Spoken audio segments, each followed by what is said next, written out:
He went through all of that so that he could be united with his people, that he could be brought back into union with his family. And so in Ephesians 2, straight out of the word, Ephesians 2 says, "For he himself is our peace, who has made both one, and has broken down, God and man, and has broken down the middle wall of separation, having abolished in his flesh the enmity, that is, the law of commandments contained in ordinances, so as to create in himself one new man from the two, thus making peace, that he might reconcile them both to God in one body through the cross, thereby putting to death the enmity, or the enemy, the separation between God and man, which was the law, the commandments, the judgment. All of this stuff keeps us separated from God. And God is truly our essence. That's the truth of our nature. Our divine nature is Christ. And so now we have Christ in us, and that's our hope of glory. But to understand that God is not over there and we're over here, but to understand that God is in and with, is like, it takes revelation, right? Only God can give us this kind of ability to understand or comprehend what the scriptures are talking about. Like, as I was reading that, I probably lost a lot of you. I don't know where everybody's at, but there are so many translations of the Bible. So if you did not catch that, if it just went right over, Hugo's like that. He'll read translations and he'll be looking at me like, what in the world? And so we hear with totally different ears. So find a translation that works for you. But anyways, the point of this chapter is just that we have been reconciled to God, that there's no longer this wall of separation called sin. That's what used to separate us from God. It was that we were sinners and he was holy, and how could an unholy people be in his presence? So he said, I don't want that anymore. So I'm going to get rid of that separation. I'm going to send my son to die to pay the price for all of the stuff that kept us separate. And now that thing that was in the way is no longer in the way anymore. So even when we sin and we miss it, a sin is just missing the mark of God's perfection. When we sin, it doesn't have power anymore.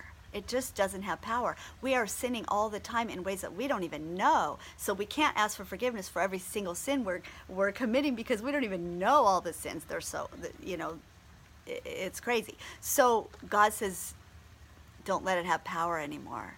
He has made us righteous and holy and pure, so we no longer have to worry about that. Yeah, we miss it, we get over ourselves, and we learn and we move on. And so reconciliation with God, so there's no separateness anymore. Whatever separation you're sensing is an illusion. It's not really true.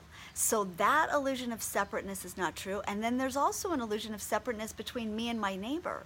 The very body of humanity and the body of Christ, there's no separation. You are me and I am you. In John 14, no, in John 17, it talks about that. God in you, you in me, we in God, I in you, we in us. This is the unity of the faith and the fellowship of the saints and the glory of God. They will know we are Christians by our love. Do you remember that song? We are one in the Spirit. We are one in the Lord.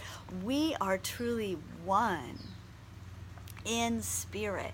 We are one in faith. We are one in belief. That's what all of that means.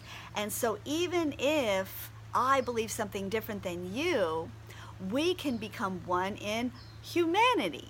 There's always something that we can believe that will connect us to one another.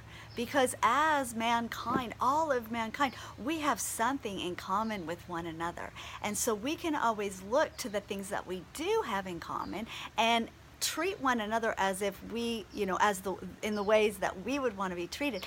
And in that is love, and in love is unity. It's impossible to not have unity when we're in a place of love. So as I'm in love, I'm looking for some common denominator, some bridge, some connection with you and you with me. So now I walk into a room and I say, there you are, instead of here I am, right?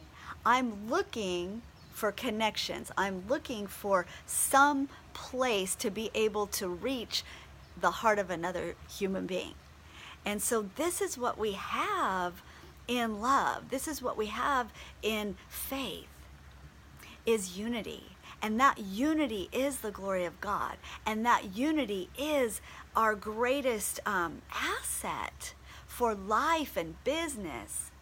It's incredibly powerful. So this lesson is unbelievably delicious.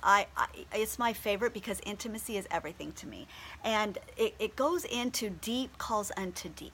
And deep will always call unto deeper still. So we will never be off the hook when it comes to deep connection with God and one another. No matter how connected you feel with somebody, there will always be a longing to go deeper with that someone. And so that's the nature of God. He just continues to increase, to expand us, to prepare us for more and more of Him. And He is that love that fills us up and meets every need and casts out all fear and gives us that hope for a better tomorrow and gives us that ability to believe that as He is, so are we in this world. He gives us the ability to believe that we actually have the things that we want and hope for. So all of a sudden, there's no lack. All of a sudden, I ask for that thing and I receive it by faith and I feel the fullness of receiving even before the thing appears, before me. It's like, it's just really supernatural. It really is supernatural. So separateness from Him, separateness from one another, separateness from the things that we want, all of it is an illusion. All of it. So Jesus said, if you can just believe, you would see the glory of God.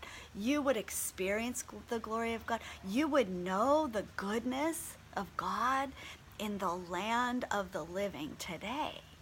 Today.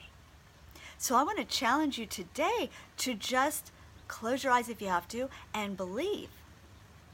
Imagine if you were living the life of your dreams. Imagine if everybody was living the life of their dreams. Can you imagine what it would be like on earth if everybody was living the life of their dreams? That dream in you is truly God's desire, God's plan, God's blueprint for your life. So imagine that you already have that thing. Imagine that you already have that deep connection with your partner, with your spouse, with your friend, with your people, whatever. Imagine if it were easy to get that thing that you were desiring. What if you believed that you already had it right now? Feel the fullness that lifts you right up to a higher vibration that sends a clear message out into the universe, right? So everyone's waiting for you to send out a clear message so that they can give you what you want. I know I am. When I get a clear message or a clear need that's communicated to me from another person that's full of faith, I just respond. I'm compelled by love to give that person what they're looking for because they're in a place of faith and belief. And that's how God is. He's moved by faith, not by need. So we don't come out begging and crying and complaining that we don't have what we want. We come out believing that we have what we've asked for. And that's faith.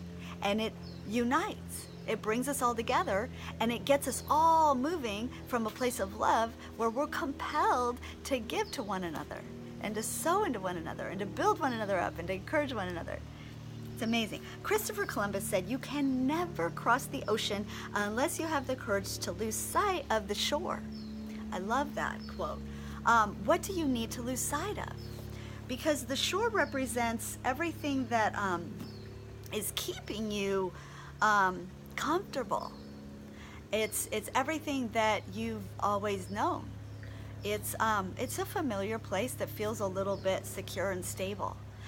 But you got to be able to lose sight of that thing. You need to be able to step out of the boat or onto the water or move away from the familiar in order to take hold of that new thing. So that only comes from a deep connection with God, from a knowing that you're being led and guided and supported and sourced by a faithful one, an ever-present help in time of need. That's what you have access to. This chapter goes into all kinds of like cool stories that I of course, I'm not going to share those right now. I'm hoping that you're going to read this.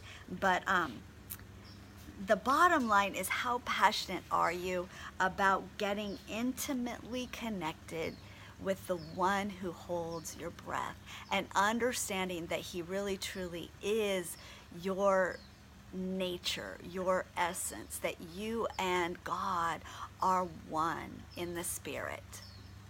So God created the universe, not me, but I create my own universe, and you create your own universe. The reality that you're living in right now is created by you alone. You have that kind of authority and power on the earth.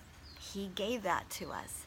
So now, as he is, so are we. We are to move just as Christ did on the earth with that kind of power and authority and dominion. So all we are ever up against is a thought. When my thought goes back to, and my thoughts are really down here in my heart, these are the ones that are creating the reality, the ones that I'm holding down here, that I'm not always even aware of. But anyways, I have a thought that is not aligned with the truth of faith. That's what I need to be able to recognize and reject, right? So I'm up against a thought. That's all. That thought is creating emotions in me that are telling my entire being what state it's going to operate at. So if I can think a thought that will cause my emotional state to shift so that I'll be in a state of being that creates a reality that I want, then I can have that. That's how it works. That's the way he made you. So Psalm 139, I think right at the beginning, if you read the easy to read version, it says that God designed the way we think and feel. It says that we are, what does it say? Fearfully and wonderfully made. Well, the easy to read version says it the other way, that he designed the way that we're going to think and feel. The reason why it's so important, the way we think and feel, is because that's what creates the reality that we experience here on earth. So once we get this, it's incredibly empowering, because this is the way God created the universe. If you go back to Genesis 1, it says that he hovered over the darkness, over the chaotic, disordered places, and then he saw the need, and then he spoke the solution. He didn't cry and complain and freak out over what was happening. He said, let there be light. There was darkness. He recognized that there was darkness, and so he spoke the solution, let there be light. And this is how we create the reality that we're living in, is by recognizing the darkness, recognizing the disorder and the chaos, the problem, seeing it for what it is, and then speaking the solution, which is God's word. He's given us a solution for everything. So we speak the truth over the situation, and we begin to change our emotional state so that it aligns. So now our state of being is in a place of righteousness, right? A profitable place. So now I'm going to profit. This area of my life is going to profit. Instead of going into further and further debt, I'm going to speak the truth over the situation, and I'm going to see my state of being shift and my life begin to rise up to a new height, a new level of grace and glory. So you are not different. Christ came to show us how to operate in this world, but not be of this world.